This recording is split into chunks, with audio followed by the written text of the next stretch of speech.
ജന്മാന്ധന് കണ്ണു കാണില്ല. മലയാളം അത് നമുക്കെല്ലാം അറിയാം. ജന്മാന്ധൻ ഒരിക്കലും കണ്ണു കാണില്ല. കാമാന്ധനും കണ്ണു കാണില്ല.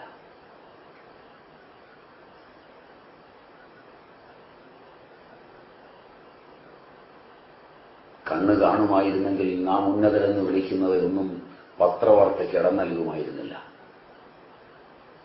വേറെ ഉദാഹരണങ്ങളൊന്നുമല്ല. ജന്മാന്ധനേക്കാൾ കണ്ണു കാണാത്തവനാണ് കാമാന്ധൻ. ന പശ്യതി ച ജന്മാന്ധഃ കാമാന്ധോ നൈവ പശ്യതി മതോന്മത്താ ന പശ്യന്തി. മതോന്മത്തയ്ക്കും കണ്ണു കാണില്ല. പണ്ട് അർജുനൻ ശിവന്റെ അനുഗ്രഹവും വാങ്ങി ശിവനിർദ്ദേശമനുസരിച്ച് പാശുപതം ലഭിച്ചു കഴിഞ്ഞ് അമരാവതിയിലേക്ക് യാത്രയായി ദിവ്യാസ്ത്രങ്ങൾ നേടുന്നത്. അവിടെ എത്തി. ഇന്ദ്രൻ വിധിയാവണ്ണം പുത്രനെ സ്വീകരിച്ചു. ദേവസഭയിൽ അർജുനനെ കണ്ട ഉർവശിക്ക് അർജുനനിൽ മോഹമുണ്ടായി. അവൾ തന്റെ മോഹത്തെ ഇന്ദ്രനോട് ഉണർത്തിച്ചു. ഇന്ദ്രൻ ഉർവശിയോട് ശ്രമിച്ചുകൊള്ളുവാൻ പറയുകയും ചെയ്തു. ഉർവശി അർജുനന്റെ മുറിയിലേക്ക് കടന്നു ചെന്നു. അർജുനനോട് പ്രേമാഭ്യർത്ഥന നടത്തി. അർജുനൻ ഉർവശിയെ നമസ്കരിച്ച് പറഞ്ഞു, ദേവി, അവിടുന്ന് എനിക്ക് അമ്മയാണ്. ഇന്ദ്രൻ എന്റെ പിതാവാണ്.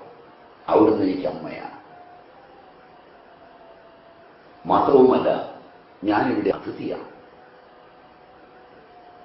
എന്റെ രാജ്യത്ത് നിയമങ്ങളൊന്നും ഞാൻ മറന്നുകൂടാ. മാതൃവത് പരദാരേഷു പരദ്രവ്യേഷു ശിലോഷ്ടവത് ആത്മവത് സർവഭൂതേഷു. ഇങ്ങനെയാണ് ഞാൻ ഗുരുകുലത്തിൽ പഠിച്ചിരിക്കുന്നത്. മാതൃവത് പരദാരേഷു പരദ്രവ്യേഷു ലോഷ്ടവത് ആത്മവത് സർവഭൂതേഷു. ആനന്ദം അതിലാണ് ഇരിക്കുന്നതെന്നാണ് ഞാൻ പഠിച്ചത് മാതാവേ. അവിടുത്തെ ഇംഗിതം ഈ പുത്രനോട് പുത്രനെന്ന നിലയിൽ ആജ്ഞാപിക്കൂ, എന്തും ചെയ്യാം. കോപാകുലയായ ഉർവശി പറഞ്ഞു, അതൊക്കെ ഭൂമിയിലെ നിയമങ്ങളാണ്, അതൊന്നും ഇവിടെയുള്ള നിയമങ്ങളല്ല. അർജുനൻ വീണ്ടും പറഞ്ഞു, ദേവി, ഞാൻ ഭൂമിയിൽ നിന്ന് വന്നവനാണ്. എന്നെ ഭരിക്കുന്നത് അവിടുത്തെ നിയമങ്ങളാണ്. ഇവിടെ ഞാൻ അതിഥിയുമാണ്. കോപാകുലയായ ഉർവശി അർജുനനെ ശപിച്ചു, നീ ശിഖണ്ഡിയായി പോകട്ടെ.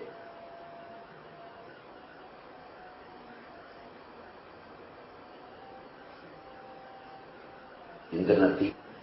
ശാപം ഒരു കൊല്ലത്തേക്ക് ഒതുക്കി. പ്രയോജനപ്രദമായി ഉർവശിയുടെ ശാപം ധർമ്മത്തിൽ നിന്നതുകൊണ്ടെന്ന് അർജുനന് പറഞ്ഞു കൊടുക്കുകയും ചെയ്തു. ധർമ്മം വെടിഞ്ഞാൽ വരുന്ന ശാപത്തേക്കാൾ ധർമ്മത്തിൽ ഉറച്ചു നിൽക്കുമ്പോഴുണ്ടാകുന്ന ശാപം തനിക്ക് വീണ്ടും പ്രയോജനപ്രദമാകുന്ന മുഹൂർത്തത്തെ ചൂണ്ടിക്കാണിച്ച ഇതിവൃത്തത്തിലും കാമതപ്തയായ ഉർവശി കണ്ടു കാണാത്തവളായി. കാമാന്തോ നൈവ പശ്യതി മതോന്മത്താന പശ്യന്തി. അർത്ഥിക്കുന്നവൻ ദോഷം ന പശ്യതി. ആഗ്രഹം വന്നാൽ ഒന്നിലും പിന്നെ ദോഷമില്ല, എല്ലാം ധർമ്മമാണ്. ഇതൊക്കെ പഠിക്കാൻ ഒരുപാടൊന്നും വിഷമിക്കേണ്ട, പത്രം എടുത്ത് വായിച്ചാൽ. ഇത്രയും സാധനത്തിനകത്ത്, ഈ ഒരു ശ്ലോകത്തിനകത്ത് നിങ്ങളുടെ പത്രപ്രവർത്തനവും പത്രപ്രവർത്തകരും ഒക്കെ വരുന്നു. അതിനപ്പുറത്ത് ഒരു വാർത്തയുടെ കഷ്ണം പോലും ആധുനിക പത്രപ്രവർത്തനത്തിലില്ല. വായിച്ച് മെനക്കെടാം എന്നല്ല. ഋഷി രചിച്ച ഒരു ശ്ലോകത്തിൽ ഒതുങ്ങുന്നതേ ഈ ബുദ്ധിരാക്ഷസന്മാർ രാപകൽ മെനക്കെട്ട് എഴുതിയുണ്ടാക്കുന്നുള്ളൂ എങ്കിൽ അത് മുഴുവൻ വായിച്ച് കലുഷിതരാകുന്ന നിങ്ങളുടെ അന്തരംഗത്തെ ഈ രാമായണ കാലത്തെങ്കിലും രാമായണ സരിത്തിലെ ജലം കൊണ്ട് സേചനം ചെയ്താൽ പുണ്യവിഭാഗം ഇനിയും വന്നിട്ടില്ലെങ്കിൽ പൂർവസൂരികളുടെ പുണ്യം നിങ്ങളുടെ ജനിയിൽ വിസ്മൃതമായി കിടപ്പുണ്ടെങ്കിൽ അതുണരാനുള്ള കോശങ്ങൾ ഇനിയും മൺമറഞ്ഞു പോയിട്ടില്ലെങ്കിൽ ഞാൻ പറയട്ടെ, ഒരു സേചനത്തിന് വഴിയുണ്ട്.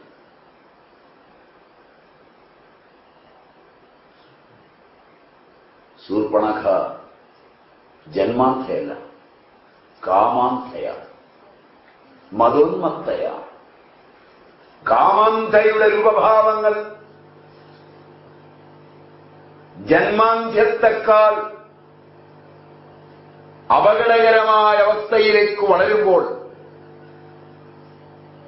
ആ കരചരണങ്ങൾ രാക്ഷസീയമായി ചലിക്കുമ്പോൾ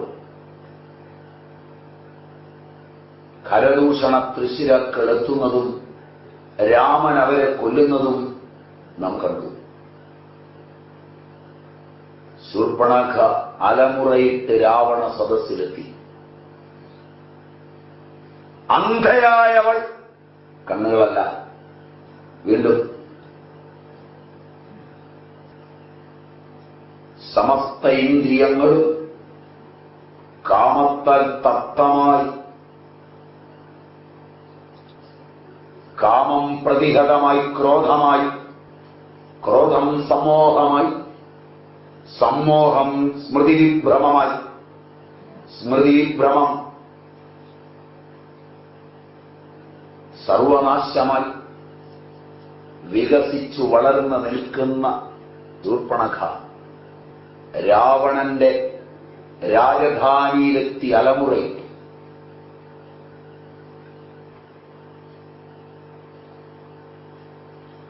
ഏതൊരു പ്രേമാഭ്യർത്ഥനയെയാണോ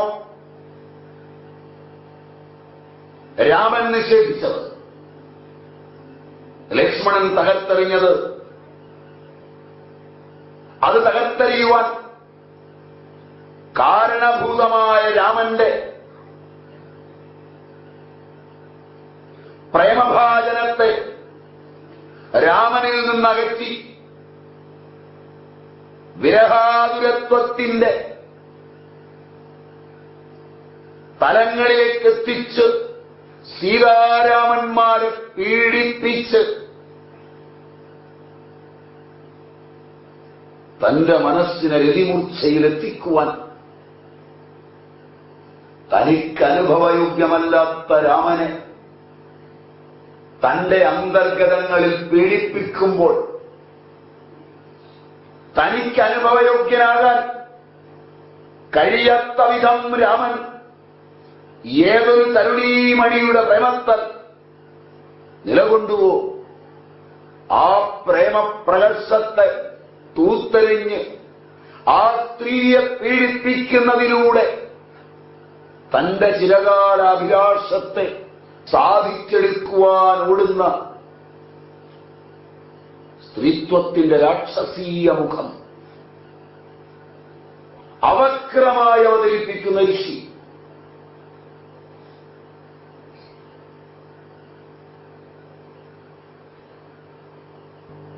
അവതരിപ്പിച്ച കാൽപ്പനിക സരിത്തിൽ നിന്ന് അല്പം പോലും സ്ത്രീത്വം പുരോഗമിച്ചില്ലെങ്കിൽ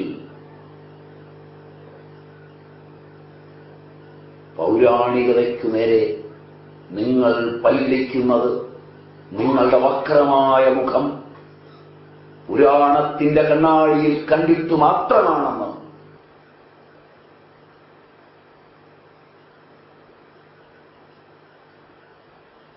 രാമായണവും രാമനും സീതയും സീതാവിയോഗവും രാമന്റെ കർത്തവ്യകർമ്മങ്ങളിൽ ഏൽപ്പിച്ച്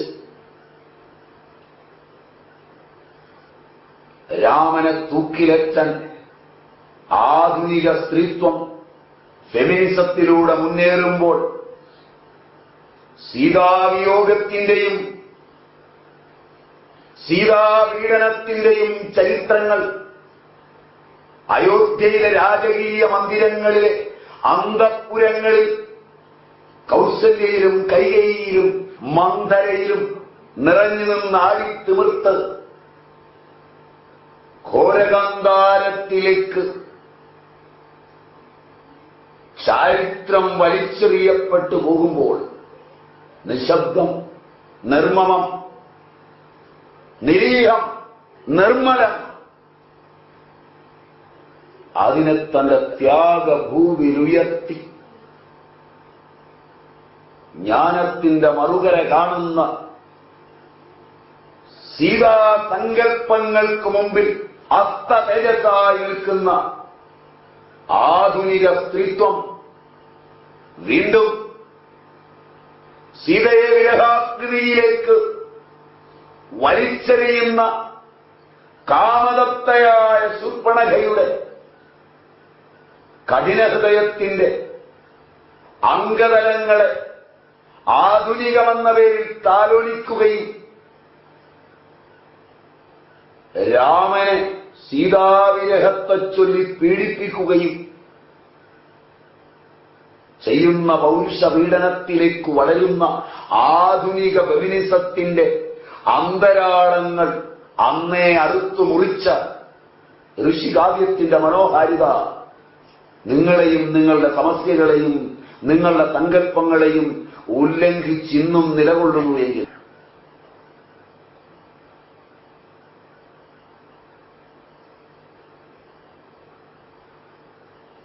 രാജ്യലക്ഷ്മിക്ക് വേണ്ടി സീതാലക്ഷ്മിയെ പരിത്യജിച്ച്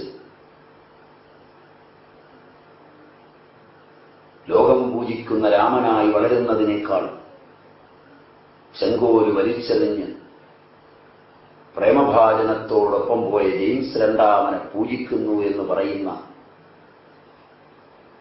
നവസ്ത്രീത്വത്തെ ഒന്ന് കണ്ട് ഈ കാവ്യസബരിയ പറയാൻ നിങ്ങൾക്ക് കഴിഞ്ഞിരുന്നെങ്കിൽ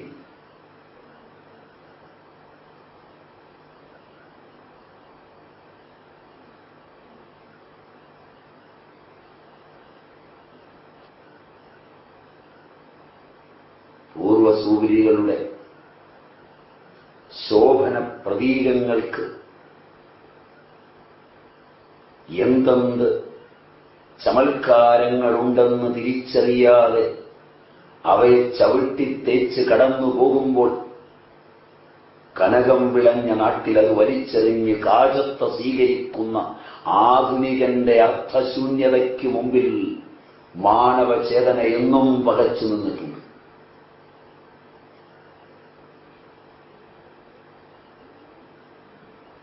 ശൂർപ്പണഖ രാവണ സദസ്സിൽ അലമുറയിട്ട് രാവണനോട് പറഞ്ഞത് രണ്ട് മനുഷ്യപ്പുഴുക്കൾ ദണ്ഡകാരണ്യത്തിലുണ്ടെന്നാണ്. അവരുടെ കൂടെ അതിസുന്ദരിയായ ഒരു സ്ത്രീയുണ്ട്, ഇന്നോളം കണ്ടിട്ടില്ലാത്ത,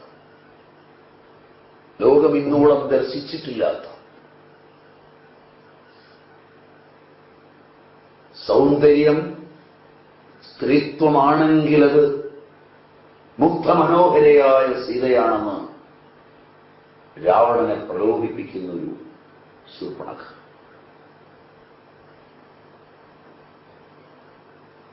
രാവണൻ ആലോചിക്കുന്ന രംഗമൊക്കെയുണ്ട്. രാവണൻ ശൂർപ്പണഖയിൽ വീണൊന്നുമില്ല.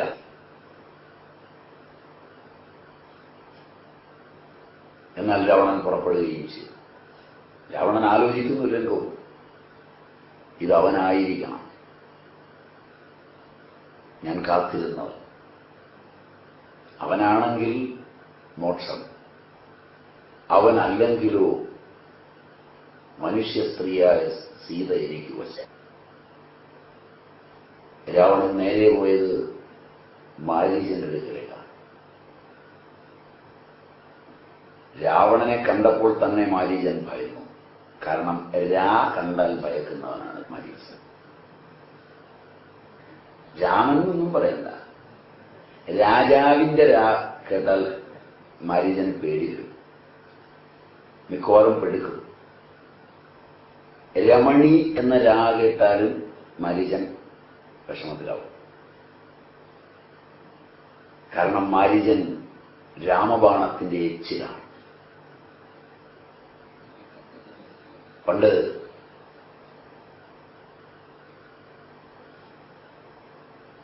ഈ മാരീചനും സുബാഹുവും കൂടിയാണ് വിശ്വാമിത്രയാഗം മുടക്കിയിരുന്നത്. വിശ്വാമിത്രൻ രാമലക്ഷ്മണന്മാരെയും കൂട്ടിയാണ് യാഗരക്ഷയ്ക്ക് വന്നത്. വിശ്വത്തിന്റെ മിത്രമായ വിശ്വാമിത്രൻ വരും വഴിക്ക് ബലയും അതിബലയും രാമലക്ഷ്മണന്മാർക്ക് ഉപദേശിച്ചു. ഒക്കെ നിങ്ങൾക്കറിയാം. താടകാനിഗ്രഹം കഴിഞ്ഞ് സുബാഹു മാരീചന്മാരെ യമിച്ച് സുബാഹുവിനെ വധിച്ച് മാരീചൻ ഭയന്നോടി വന്നിന്ന് ഒരു ചെറിയ മാരീച സന്യാസിയൊക്കെ ആയിട്ട് ജീവിക്കാം. എവിടെന്ന് ഭയന്നാലും എളുപ്പത്തിലെത്താവുന്ന രംഗം, ആരുടെയും ഉപദ്രവമില്ലാത്ത രംഗം സന്യാസമാണെന്ന് അന്നേ ജനങ്ങൾ തിരിച്ചറിഞ്ഞു. എന്നാൽ ചെട്ടി പൊട്ടിയാലും ഭാര്യ പിണങ്ങിയാലും ബിസിനസ് പൊളിഞ്ഞാലും ഇനി അത്യാവശ്യം വല്ല പെണ്ണുങ്ങളെയും അടിച്ചു മാറ്റണമെങ്കിൽ ഒക്കെ നല്ല വേഷം ഇതാണെന്ന് അന്ന് തന്നെ മനസ്സിലാക്കി. രാവണൻ ഈ വേഷത്തിലാണ് സീതയെ അടിച്ചു മാറ്റാൻ പോയത്. വേറൊരു വേഷം കൊണ്ടും സീതയെ അടിച്ചു മാറ്റാൻ പറ്റില്ല. ഇതേ വേഷത്തിലാണ് അർജുനൻ സുഭദ്രാഹരണം നിർവഹിച്ചത്. എന്നിട്ടൊന്നും അന്നും ഇന്നും ഈ വേഷത്തിന്റെ മാഹാത്മ്യം പോയിട്ടുമില്ല. അതാണ് ആളുകളുടെ ഒരു വേദന. ഞാൻ പറഞ്ഞില്ലെങ്കിൽ ഒരു ശരിയല്ലാതെ പോകും. കാരണം വേഷപ്പകർച്ചകൾക്കപ്പുറമെന്നും സനാതന സത്യത്തിന്റെ സമുജ്വല വാഗ്മിത്വം ദിവ്യതാരകമായി ശോഭിച്ചിട്ടുണ്ട് എങ്കിൽ അതിന്റെ പരമ്പരയ്ക്ക് അന്ത്യമില്ലെന്ന് എഴുതിവെച്ച ഭാരതീയ സംഹിതകൾ ജാജ്വല്യമാനമാകുന്ന ഭൂതഭൗതിക പ്രപഞ്ചത്തിൽ സമറ്റിക് സമ്പ്രദായങ്ങൾക്ക് പോലും മതപരിവർത്തനം കൊണ്ടുപോലും ആനന്ദം കിട്ടാതെ അവസാനം ഈ വേഷമെടുത്തുടുത്തേ ജനങ്ങളെ കളിപ്പിക്കാൻ പറ്റൂ എന്ന് ബോധ്യമായ ഈ കാലഘട്ടത്തിൽ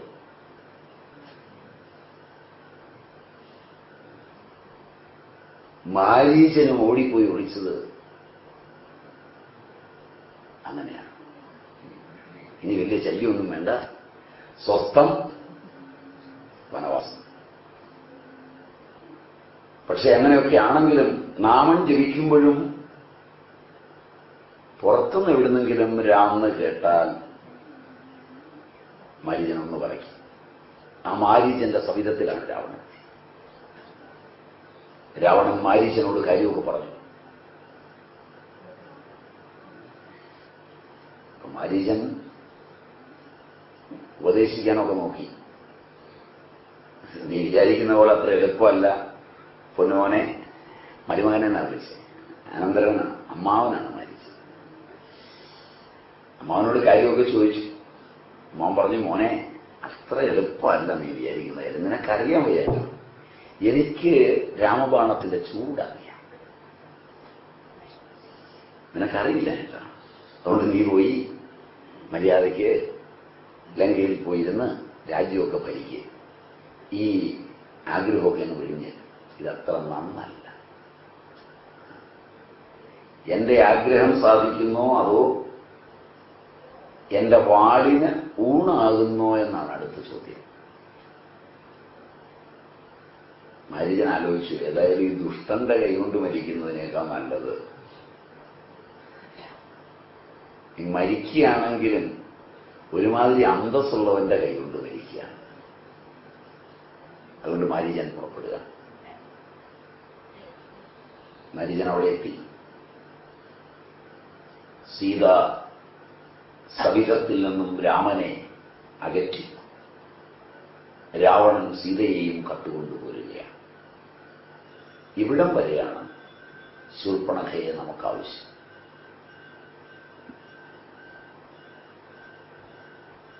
ഈ ഒരു തിരിച്ചിൽ രാമായണ കഥ സീതാരാമയോഗത്തിന്റെ അന്തസത്തയിലൂടെ വിദേഹത്തിൽ നിന്ന് അയോധ്യയിലേക്ക് എത്തിയിട്ട് അയോധ്യയിലെ സ്ത്രീത്വം വിച്ചിച്ചിന്തി പറിച്ചെറിഞ്ഞ സീതാരാമ സംയോഗം ഘോരകാന്താരത്തിലെങ്കിലും ഒരുമിച്ച് ശിലാതളിമത്തിലുറങ്ങി ഫലമൂലങ്ങൾ അശിച്ച് കഴിഞ്ഞു പോകാം എന്ന് വിചാരിച്ചിട്ടും സമ്മതിക്കാത്ത സ്ത്രീത്വത്തിന്റെ കുൽസിത വൃത്തിയായി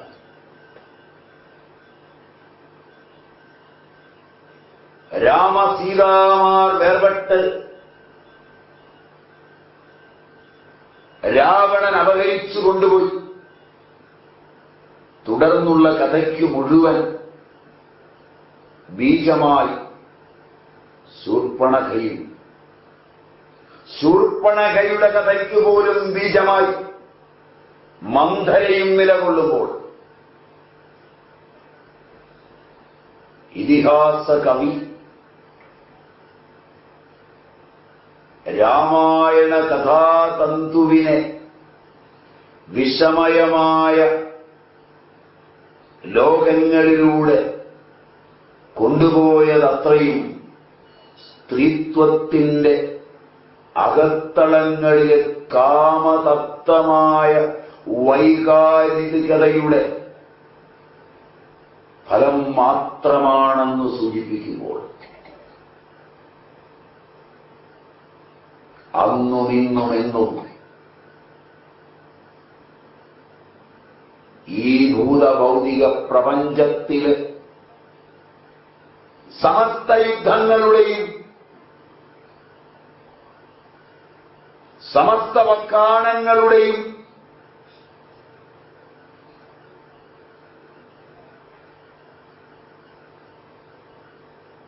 പിന്നിൽ കാമന്ധയായ സ്ത്രീയുടെ കരചരണാദികൾ തന്നെയാണുള്ളതെന്ന്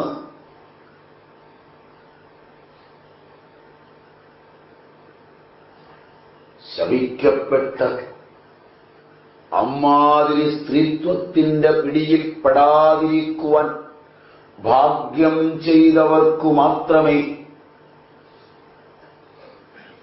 കഴിയൂ എന്നാണ്.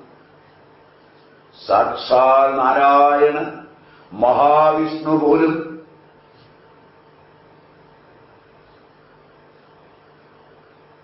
സ്ത്രീകാമനയുടെ ഗൂഢവിശ്വാസങ്ങളിൽ തപ്തഹൃദയനായി മാനവജീവിതം പൂർത്തിയാക്കേണ്ടി വന്നിട്ടുണ്ടെന്ന് ഓർമ്മിപ്പിക്കുമ്പോൾ അപ്പം കോലെ കുത്തിവെച്ച് കോല് തന്നെ എഴുതുന്നു എന്ന് പറഞ്ഞാൽ അപ്പത്തിന്റെ കഥ പറയണമെന്നുണ്ടോ എന്ന് എന്നെയും നിങ്ങളെയും നോക്കി ഋഷികവി ചോദിക്കുമ്പോൾ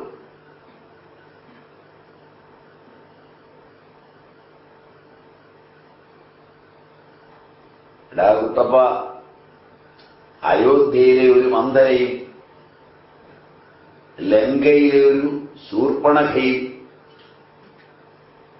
ഒന്ന് ഞൊടിച്ചപ്പോൾ തകർന്നതാണ് സാക്ഷാൽ മഹാവിഷ്ണുവിന്റെ അവതാരമാഹാത്മ്യങ്ങൾ അത്രയുമെങ്കിൽ ചുറ്റും നടമാടുന്ന സ്ത്രീത്വത്തിന് നടുക്ക് ഓടിച്ചാടി കളിക്കുന്ന നിന്റെ ജീവിതത്തിനെന്ത് അർത്ഥമാണുള്ളതെന്ന് ഋഷികവി എന്നെയും നിങ്ങളെയും നോക്കി ചോദിക്കുന്നുവോ?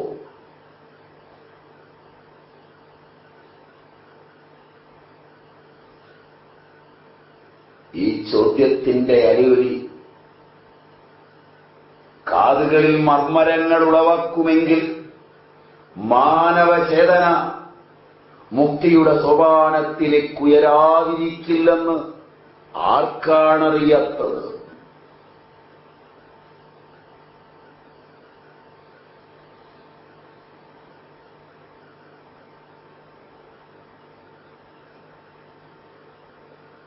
മാനവചേതനയെ പിടിച്ചുലയ്ക്കുന്ന കർമ്മരഹസ്യത്തിന്റെ അഗാധതകളിൽ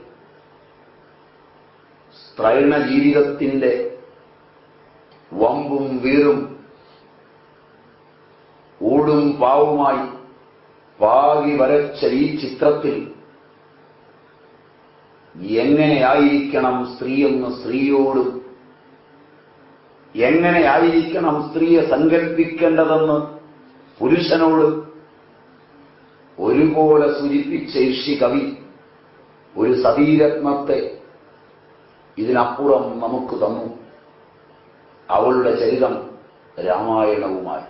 രാമായായനം ഇതി രാമായണം. അവളെ കൂടെ പരിചയപ്പെടുമ്പോൾ ഈ ഇതിവൃത്തം പൂർത്തിയാകുമെന്ന് നമുക്ക് വിശ്വസിക്കാം. രാമായണത്തില് ഒരു കഥാപാത്രമേ ഉള്ളൂ. മാംസചക്ഷുസ് വെടിഞ്ഞു നോക്കിയാൽ ഇതുവരെ നാം കണ്ട കഥാപാത്രങ്ങളൊക്കെ നമ്മുടെ മാംസചക്ഷുസിന് മുമ്പിൽ പ്രത്യക്ഷമാകുന്ന കഥാപാത്രങ്ങൾ. വാൽമീകി തരുന്ന ദിവ്യചക്ഷുസിന്റെ പ്രഭാവത്താൽ രാമായണം പരതിയാൽ ഒരു കഥാപാത്രമേ ഉള്ളൂ, രാമ.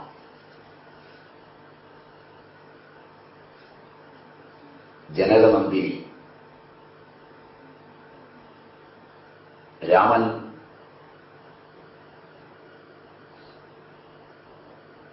സുബാഹുമാരീചന്മാരെ യമിച്ച് താടകയെ വധിച്ച് കൗശിക മുനിയോടുകൂടി വിദേഹത്തിലേക്ക് കിടക്കുന്ന ഒരു രംഗമുണ്ട്. അഹല്യയ്ക്ക് മോക്ഷവും കൊടുത്തു. അങ്ങനെയാണല്ലോ സീതയെ വേട്ടത്. രംഗമൊക്കെ ഗംഭീരമാണ്. ഓർത്തപ്പോൾ അതിലൊരു മനോഹരമായ രംഗം കൂടിയുണ്ട്. അധ്യാത്മരാമായണത്തിൽ, വാൽമീകി രാമായണത്തിലല്ല, അധ്യാത്മരാമായണം. അഹല്യയ്ക്ക് മോക്ഷം കൊടുത്തിട്ട് തോണി കിടക്കാൻ, തോണിയിലേക്ക് കാലുവയ്ക്കാൻ തുടങ്ങുമ്പോൾ തോണിക്കാരൻ ഓടി വരും. നാവിക ഊജു. നാവികൻ ഓടി വന്ന് പറയും, അരുത് പ്രഭു, തോണിയിൽ ഇപ്പൊ കാലുവയ്ക്കരുത്. ക്ഷാളയാമി തവ പാദ പങ്കജം നാഥ. കരഞ്ഞുണ്ടാവട്ടെ. ക്ഷാളയാമി തവ പാദ പങ്കജം നാഥ. അല്ലയോ നാഥ, ഞാൻ അങ്ങയുടെ കാലൊന്ന് കഴിയിക്കോട്ടെ. ദാരുദൃശതോകിമന്തരം. കടിയും കല്ലും തമ്മിൽ ഏതെന്താ? രണ്ടും ഒന്നുപോലല്ലേ? മാനുഷീകരണ ചൂർണമസ്മിതേ. അങ്ങയുടെ കാലിൽ ഒരു പൊടി പറ്റിയിട്ടുണ്ട്, ഒരു ചൂർണം, ഒരു ദിവ്യമായ ചൂർണമാണ് അങ്ങയുടെ കാലിൽ പറ്റിയിരിക്കുന്നത്. ഞങ്ങളുടെ കാലിലെ പോലെ മണ്ണിന്റെ പൊടിയല്ലത്. ആ ചൂർണത്തിന്റെ പേര് മാനുഷീകരണ ചൂർണം. ഈ കഥ വളരെ പ്രസിദ്ധമാണ്. ഭാവയോരിതി കഥാപ്രതീയസി. വളരെ പ്രസിദ്ധമായി കഥ കേട്ടിട്ടുണ്ട്. നാഥ, അങ്ങയുടെ കാൽപാദങ്ങളിൽ ഒരു ചൂർണം പറ്റിയിരിപ്പുണ്ടെന്ന് കേട്ടിട്ടുണ്ട്. ഞാനൊന്ന് കഴുകിക്കളഞ്ഞോട്ടെ. ആ ചൂർണം കഴുകിക്കളഞ്ഞില്ലെങ്കിൽ അങ്ങ് എന്റെ വള്ളത്തെ ചവിട്ടുമ്പോൾ അതും ഒരു സ്ത്രീയായി മാറിയ എന്റെ വയറ്റിപ്പഴപ്പ്. ഇപ്പൊ ഒന്നിനു തന്നെ ചെലവിന് കൊടുത്ത് മുടിഞ്ഞു നിൽക്കുക. പൊരണുണ്ട് വീട്ടില്. ഇനി വള്ളവും കൂടെ സ്ത്രീയായി കൂടെ കൂടിയാൽ അതുകൊണ്ട് ഞാനൊന്ന് കഴുകട്ടെ. ഇങ്ങനെ മനോഹരങ്ങളായ രംഗങ്ങളുണ്ട്. ആ രാമനാണ് വിദേഹത്തിലെത്തുന്നത്. വിദേഹത്തിലെത്തി ത്രയംബകമൊടിച്ചു, സീതയെ വിട്ടു. സീതയുടെ സന്തോഷമൊക്കെ എഴുത്തച്ഛനും ഭംഗിയായി പറയുന്നു. മൈഥിലി മയിൽപ്പേട പോലെ സന്തോഷം പൂണ്ടാണ്. കൗതുകമുണ്ടായിരുന്നു ചേതസി കൗശികനും. മയിൽപ്പേടയെപ്പോലെ മൈഥിലി സന്തോഷം പൂണ്ടു എന്ന് പറയുമ്പോൾ രാമന്റെ നിറം കാർമേഘത്തിന്റെ നിറമാണ്. തനി കറുപ്പനാണ് ഈ രാമനും കൃഷ്ണനും. ഇപ്പൊ നിങ്ങൾ ഈ സായിപ്പുമായിട്ടുള്ള ബന്ധം കൊണ്ട് ഇവനെയൊക്കെ വെളുപ്പിച്ചെടുത്ത് സോണിയ ഭരിക്കുന്ന ഇന്ത്യയിൽ കറുത്ത കൃഷ്ണനും കറുത്ത രാമനും ഒന്നും അവർക്ക് ചേരുകയില്ലെന്ന് തോന്നി വെളുപ്പടിപ്പിച്ച നിങ്ങൾ ഒരുമാതിരി ചിത്രം ബാധിച്ചവനെ പോലെ ദൈവങ്ങളെപ്പോലും മാറ്റിമറിച്ചു. ഇപ്പൊ സപ്താഹത്തിലൊക്കെ രാമനും കൃഷ്ണനും ഒക്കെ നല്ല വെളുപ്പാണ്. അതിതുകൊണ്ടായിരിക്കും എനിക്ക് തോന്നുന്നത് നിങ്ങളുടെ ആ വിനീത വിധേയത്വം വെളുപ്പിനോടുള്ള. എന്തായാലും രാമനെ കണ്ട് സന്തോഷം പൂണ്ട മൈഥിലി രാമന്റെ വിവാഹത്തോടൊപ്പം വിദേഹൻ, ലക്ഷ്മണൻ, ഭരതൻ, ശത്രുഘ്നൻ ഇവർക്കുമൊക്കെ തന്റെ പുത്രിമാരെ ഏൽപ്പിച്ചു കൊടുത്ത് അയോധ്യയിലേക്ക് പോയി. അയോധ്യയിൽ വന്ന് കാലുകുത്തി വിദേഹത്തിൽ നിന്ന് അയോധ്യയിലേക്ക് എത്തിച്ചേർന്ന സീത അവിടുന്ന് അങ്ങോട്ട് അനുഭവിക്കുന്ന ത്യാഗത്തിന്റെ മനോഹര നിമിഷങ്ങൾ. ക്ലേശത്തിന്റെ എന്ന പദം ഉപയോഗിക്കരുത്. സീതാദുഃഖത്തിന്റെ ഒരു വരി പോലും സീതയുടെ വാക്കുകളിൽ രാമായണത്തിലില്ല. സീതയായി നിങ്ങൾ മാറുമ്പോഴുണ്ടാകുന്ന ദുഃഖം നിങ്ങളുടെ കാമതപ്തമായ മനസ്സിന്റെ ദുഃഖമാണ്, സീതാദുഃഖമല്ല. രാമായ രാമഭദ്രായ രാമചന്ദ്രായ വേധസേ രഘുനാഥായ നാഥായ സീതായ പദയേ നമഃ. ഹരി ഓം. ഹരി.